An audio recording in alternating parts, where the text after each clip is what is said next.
মারে নাই, হুদাই মারে নাই। সকালবেলা থেকে বলা হচ্ছিল যে আপনারা এখান থেকে সরে যান।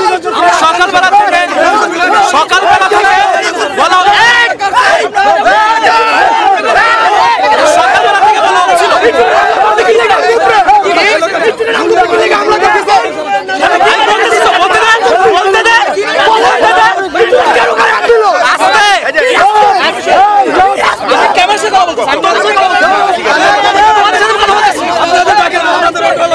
সকালবেলা থেকে আমি নিজেও এসে পুলিশের সাথে সবাই মিলে বুঝিয়েছি, বোঝানোর পরেও এর এখানে শোনা যায় নাই।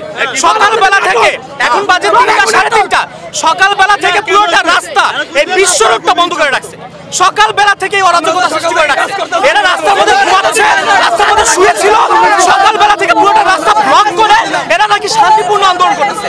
এই শান্তিপূর্ণ আন্দোলনে এতক্ষণ পুলিশ ধৈর্য ধারণ করে বোঝানোর পরেও যখন না বুঝেছে তখন সেনাবাহিনী হামলা করেছে। কারণ সেনাবাহিনী এদের বিরুদ্ধে অ্যাকশনে গিয়েছে। একদম ঠিক কাজ করেছে সেনাবাহিনী। আন্দোলন যে জায়গায় আছে ভাই এই সাম করতে সব মিথ্যা কথা। আন্দোলন যে জায়গায় আছে এই যা করতে সব মিথ্যা কথা কইতে ভাই, সব এর সাজানো নাটক। এই উল্টা পাল্টা না রয়ে দালাল। এই দালাল, এই ছাত্র দালাল। এই ছাত্র দালাল। সব সাজানো ছাত্র দালাল। ওর মাধ্যমে ছাত্র লাগাইছে ভাই। আন্দোলন করে ছাত্ররা আইছে। এই ছাত্র করে পাঠাইছে আম করে মারার লাগা। সেনাবাহিনী মারছে। আহুদা জায়গা আইসা আমরা যে দাঁড়াইছি কেন? আমাদের দাবির কোনো কথা না, আমাদের লগে কোনো কথা নাই, যে বিরান শুরু করছে সেনাবাহিনী। হামলা করে ছাত্ররা, ছাত্ররা দেখছেন তো কেমন? ছাত্ররা আমাদের মধ্যে আপনাকে কেন করবে? কেন করবে?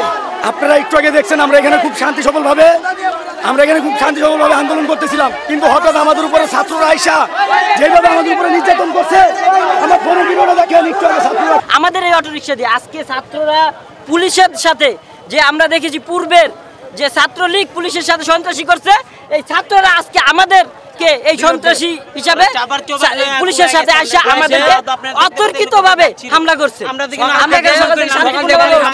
আমরা শান্তশিষ্ট আন্দোলন করতেছি, তারা আইসা ওই দিক থেকে আমাদেরকে ধাওয়ান দিয়া পুলিশে আমাদের সকাল দিয়ে বলে যাচ্ছে তোমরা কিন্তু গ্যাঞ্জাম করবা না, তোমাদের দাবি তোমরা চালাই যাও। আমরা দাবি চালাই যাচ্ছি, হঠাৎ করে পিছের দিকে 50-60টা ছাত্র আইসে আমরা দিনটা আক্রমণ শুরু করে দিল। পুলিশ ওর লগে খাড়া হইছে, পুলিশ ওর লগে যাইতাছে, আমগোর লগে পুলিশ নাই, পুলিশ আমগোর লগে নাই। ছাত্রদের সাথে পুলিশ, তার মানে বোঝা গেল পূর্বের সে পুলিশ ছাত্র গেল গা, পুলিশ গেল গা। এখন বোঝা গেল কি পুলিশ আর কোথা ছোট জন্ম আর মারে যদি এখন এক কথা কইলো আর ছাত্র লগে গেল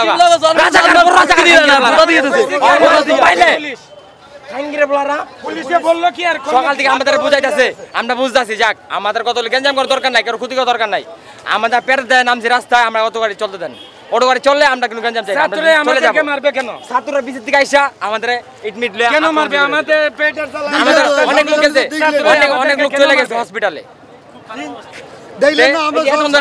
সকাল থেকে আপনি এই জায়গায় আছেন, কোন গ্যাঞ্জাম দেখছেন? পুলিশ আমাদের সাথে কথা বলতেছে। ব্যাটারি চালিত অটোরিকশা নিষেধ করার যে হাইকোর্টের রায় ছিল, এই রায়ের প্রতিবাদে অটোরিকশা চালকরা আজকে খিলগাঁও ফ্লাইওভারের ঢালে জমায়েত হয়। পুলিশ ধৈর্যের সাথে ওদের সাথে নেগোসিয়েশন করে এবং বোঝানোর চেষ্টা করে, ওরা যেন সড়ক থেকে চলে যায়। এক পর্যায়ে সাধারণ ছাত্রদের সাথে তাদের একটু হাতাহাতি হয়, হাতাহাতি হলে দুই পক্ষ উত্তেজিত হয়ে যায়। ফলশ্রুতিতে পুলিশ, র্যাব, আর্মি পরিস্থিতি স্বাভাবিক, দুই পক্ষকে ছত্রভঙ্গ করে এবং পরিস্থিতি বর্তমানে স্বাভাবিক আছে। আসলে এরা আবারও যদি আসলে নামতে চায়, বা এদের তো আসলে অনেক পরিবার, অনেক লোকজন যারা রিক্সা চালক, তারাও সংখ্যায় অনেক বেশি, তবে এই ক্ষেত্রে কি তাদের কোনো ব্যবস্থা নেওয়া হবে কি? এটা হলো হাইকোর্টের ডিসিশন, এটা ঊর্ধ্বতন কর্তৃপক্ষ সরকার এবং হাইকোর্ট যদি মনে করে ওরা চলবে, তাহলে ওইভাবে আবার ডিসিশন যদি আসে তাহলে ওরা চলবে। আর যতক্ষণ পর্যন্ত হাইকোর্টের আদেশ বলবৎ থাকবে এবং আমাদের সিনিয়র স্যারদের আপনার আদেশ থাকবে, ততক্ষণ পর্যন্ত আমরা ওদেরকে হাইওয়ে রোডে বা রোডে উঠতে দেবো না। আমরা গাড়ি ভাঙচুর যারা করেছে তাদেরকে পরবর্তীতে আইডেন্টিফাই করবো এবং তাদের আইনের আওতায় নিয়ে আসবো। ধন্যবাদ।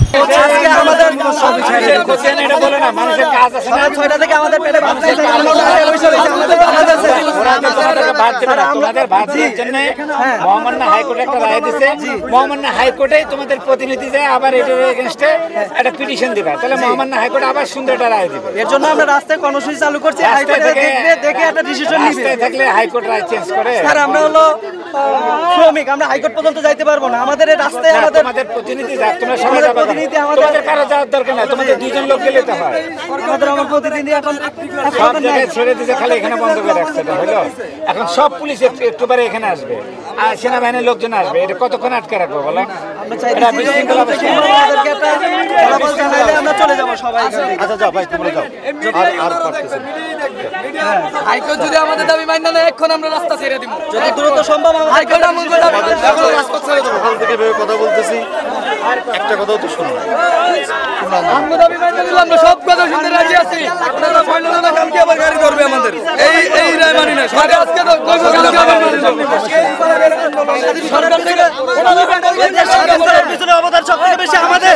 আমাদের উপরে এত অত্যাচার জুলুম কেন চলবে দেশে?